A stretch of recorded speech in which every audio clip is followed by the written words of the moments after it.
But ladies and gentlemen, before I begin in any way, please allow me to firstly acknowledge the traditional owners of the land on which we meet. And I pay my respect to the elders of past and present. Excellencies,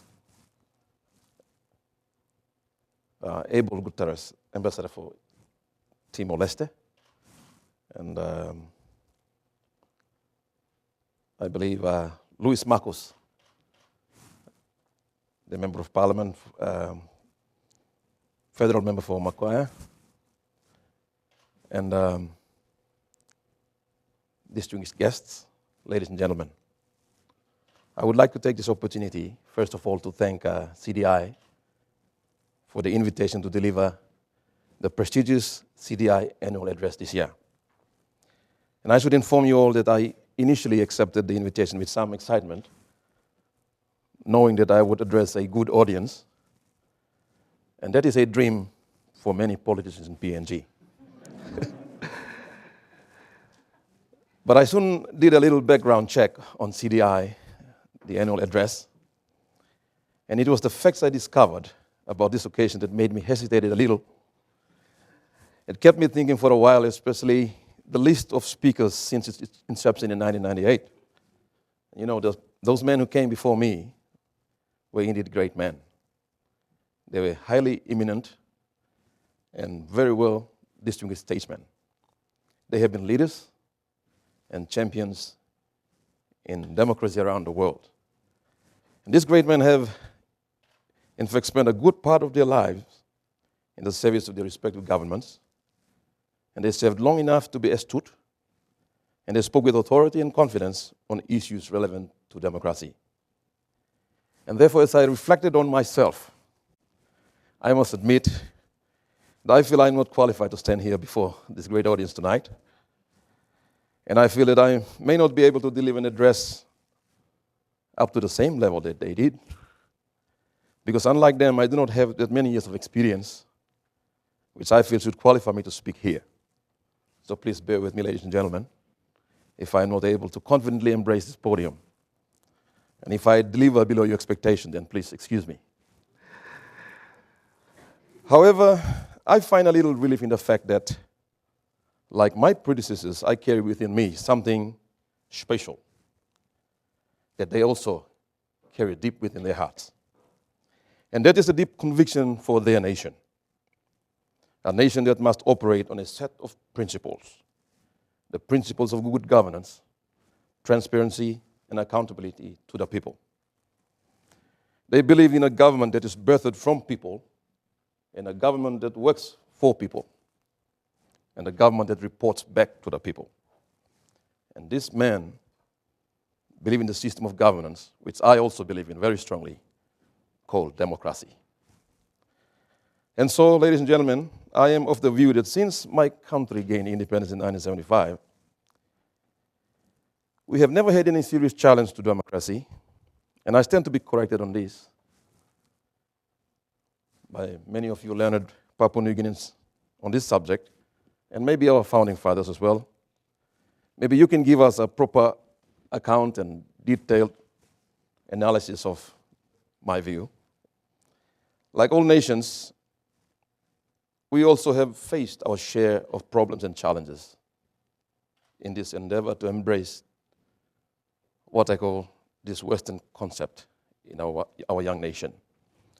It is my strong view that before I proceed to talk about the challenges of democracy in our nation and what role Parliament can play, I should remind you that long before the West brought what they call civilization to our people, our own people existed in a system that ensured their existence. And they survived since time immemorial. Many in the West do not appreciate that fact.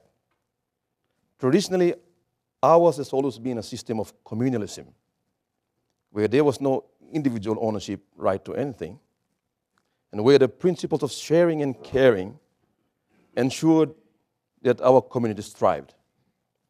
And individual success was communal benefit. It was a structure that has evolved over many, many years, and has effectively sustained us for generations. However, whilst we are trying to practice democracy, our communal principles have found their way into our systems and are now comfortably embedded in our governance practice. Hence, from time to time, it's surfacing its face through what we call the one-talk system and other forms. And this is the problem that we as a nation have to deal with. It is indeed, in my view, a challenge to democracy.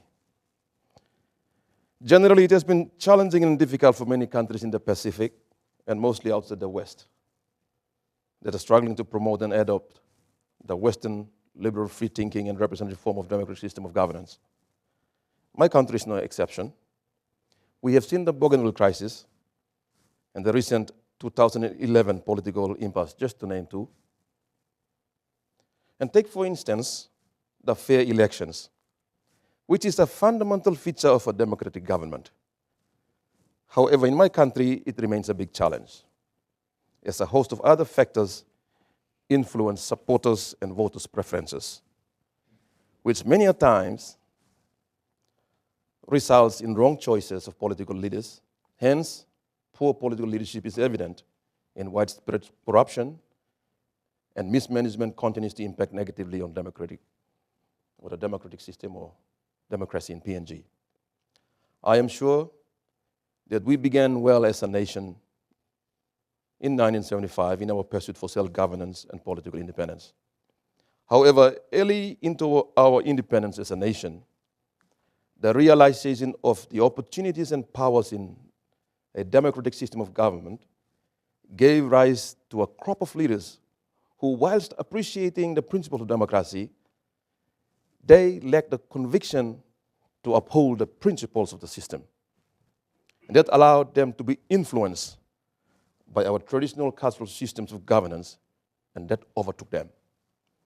So many of them took the opportunity of the mandate of the people as the guardians of people's power to abuse the system so as to satisfy their cultural obligation, the obligation of sharing and caring. And at the same time, many built their personal wealth, because we also have the big man status. And those leaders promoted a culture and mentality that has since propagated the evil of corruption, that has since threatened the principles and future of democracy in PNG. And I should add here that this has redefined also our traditional Melanesian systems as well. To most political leaders during those years of the mid-1980s and early 2000s, the well-being and the interest of the majority of the constituents did not mean anything to them. One of the results of the past is reflected today in the weak capacity of the state of institutions to deliver services for the majority of our people. And our parliament is one such institution that is failing to live up to its objectives as a Westminster system of government. Now I would like to turn to Parliament.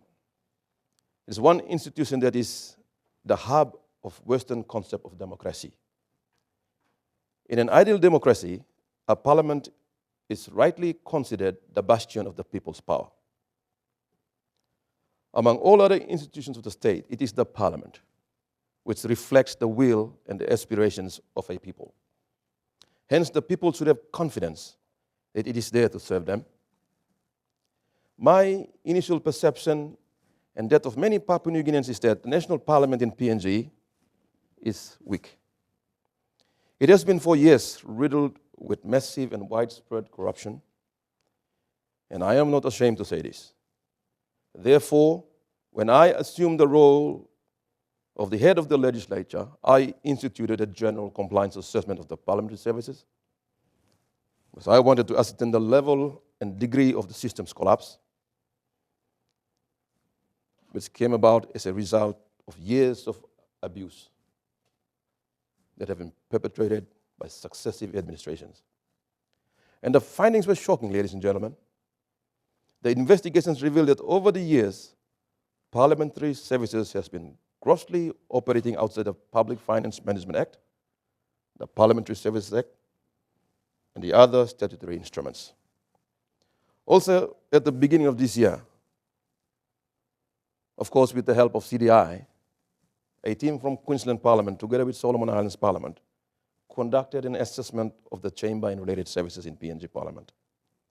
The report also revealed a lot of inadequacies, especially the chamber services, compared to that of the Queensland Parliament and the Solomon Islands Parliament. And I have since had the opportunity to visit your parliament here in Australia, and also in the Queensland Parliament, and this week in the Australian National Parliament. And I can see that the principle of democracy is reflected not only in the design of your parliament, but most importantly, it is truly alive as demonstrated in your leaders when they subject themselves to the people's wishes and truly and faithfully serve the people's interests. In a working democracy like yours, a parliamentarian's role is clearly identified and understood. The Member of Parliament has a representative role, an oversight role, and of course, the legislative role. In my country, the above is not quite the case, and there are reasons that I want you to appreciate. Our people have begun, I would say, on a wrong footing early after independence, as I alluded to in the earlier part of my discussion. This has resulted in a perception issue. We have a perception issue that members have to manage in relation to our parliamentary democratic defined role as opposed to the expectation of the Melanesian cultured and oriented people mindset. Our people, including the parliamentarians, ourselves, we have over time developed a misconstrued perception that members of parliaments are deliverers of goods and services. Sometimes we are seen as the answer to all the people's lives issues. And if we fail to deliver, then we are seen as the single cause for the unfortunate state of affairs. And as a result, many members have since been operating as project managers and cash deliverers. That is as opposed to our mandated and most central role as legislators. So if we fail to live up to the people's expectation, it is reflected in the high tenure of MPs during elections. Therefore, it is my firm conviction that if we are to fix our nation, we must first fix this particular problem. The need to shift our people's mindset from the politicians as delivery agents to the parliamentarian in its strict sense is now very critical. And amidst this confusion over the roles of the members of parliament, if and when National Parliament meets, the executive government, with its numerical strength in collaboration with the Speaker, have dictated parliamentary business. On many occasions in the past, important pieces of legislation were never properly debated. In the last 4 years, they were almost instantly bulldozed through. Serious manipulation and abuse of the standing orders were the order of nearly every second parliament sitting.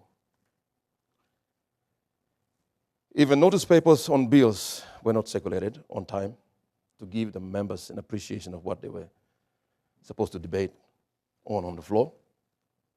And in a more personal experience, I was part of a parliamentary system for 4 years that never functioned. The committee existed only in name.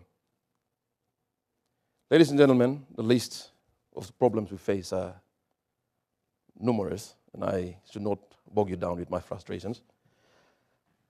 However, I believe that if you want to be an agent of change, then you must be frustrated enough to correct the wrongs. And these frustrations led me to ask those questions like, why am I here in Parliament? What really is my role as an MP? And what does the Parliament exist for? What is the role of Parliament? And as I began to find answers to these questions, I sensed there was a vacuum, a disconnection that existed between a parliamentarian's mandated role and the Parliament itself. There was also a disconnection between the member as a mandated leader and the parliamentary service system that was supposed to serve and equip me as a member to deliver my responsibilities. And therefore, it was against the above challenges that I set out to take corrective actions. I have a vision now, ladies and gentlemen, and that is to restore, reform, and modernize our national parliament in PNG. I believe it is only when we have a robust parliament with members effectively performing their roles inconsistent with the conventional practice of democracy, like that I have seen in Australia, then can PNG as a nation address the challenges of democracy and strengthen its practices. And I speak with confidence tonight because I speak in faith. And because there are many young leaders in PNG today, in this parliament, who are just as determined as I am to see that we restore democracy and allow good governance in our nation. I wish to quote a text from the Bible that states, "People without vision perish." And ladies and gentlemen, that means they will die and they will cease to exist. In this sense, a nation without vision is good as dead. Where there is no vision, there is no direction, no strategy, subsequently no results. In another part of the Bible, it says, "Write down the vision so that those who see it will run with you all the way to the finish line." And this means if we do have a vision, then we are to write it down and share it with those who are with us. I am doing that tonight. My vision is to see a restored PNG Parliament that must begin to take form and shape during these next few years. Let me now take a few moments to share with you what I imagine our Parliament should be like.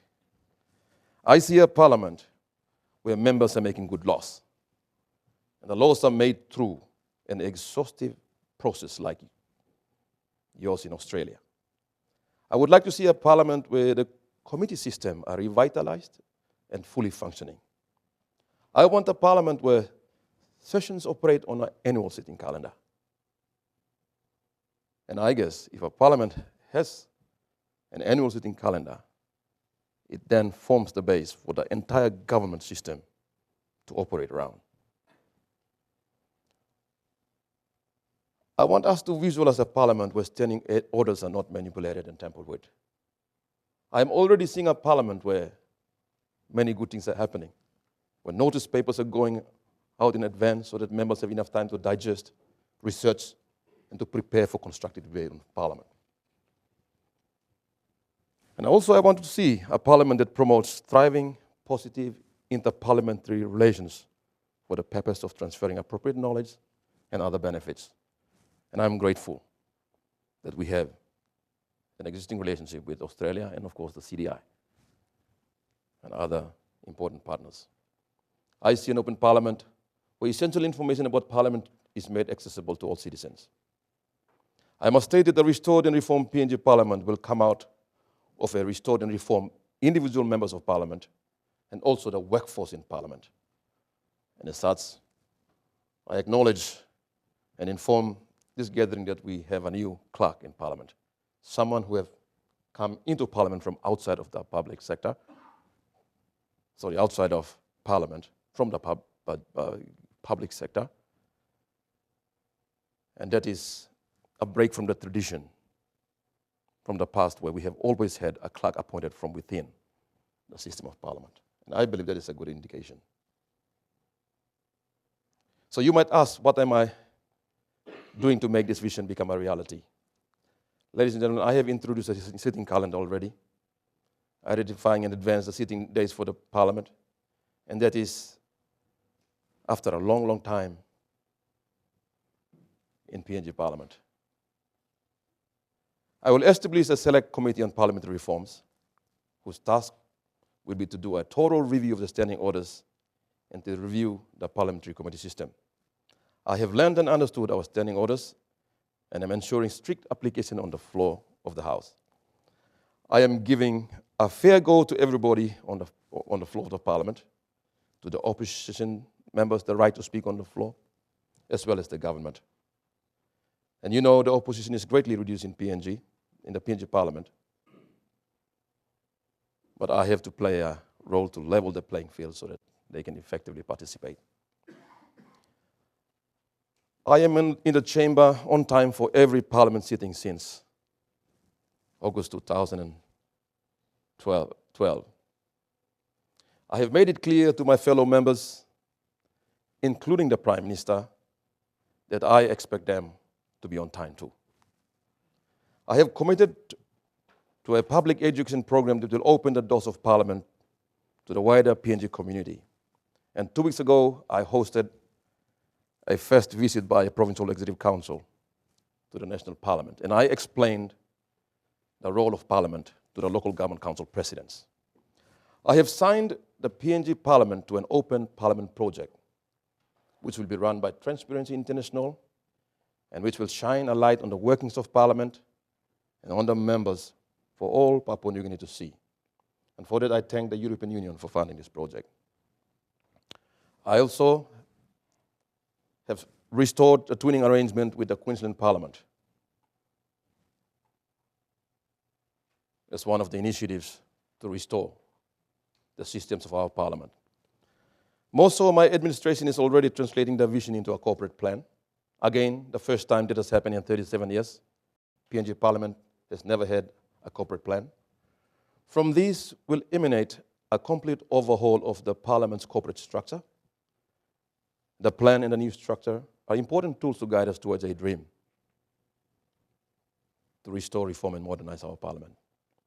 In the greater national picture, ladies and gentlemen, the Parliament undoubtedly plays the engine room role to drive changes many of us aspire for our country. Again, the National Parliament is the hub for national transformation activity.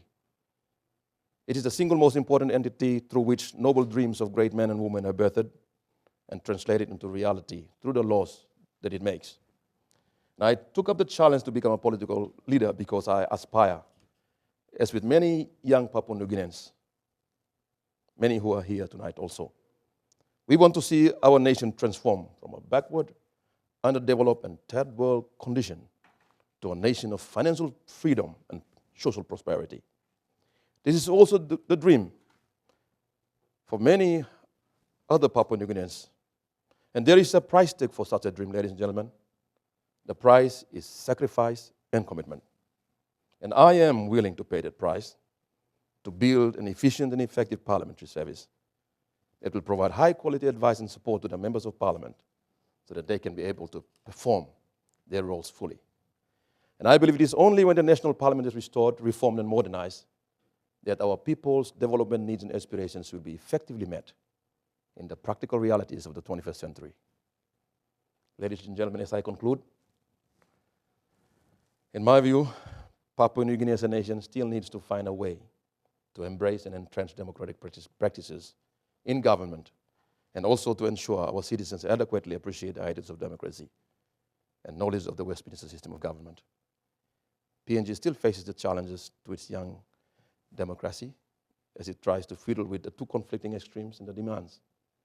Our traditional leadership structure based on our traditional and cultural practices that run contrary to the practices of our adopted government system, which we call democracy. It will take a long time for us to deal with those challenges, and I want to do my bit, starting with restoring, reforming, and modernizing the National Parliament. I now acknowledge the meaningful assistance and support provided by many of our stakeholders, of which many are here tonight. The Austrian National Parliament, the Austrian government through CDI, and others, and I look forward for your continued support in the days to come. Thank you, ladies and gentlemen. May God bless you.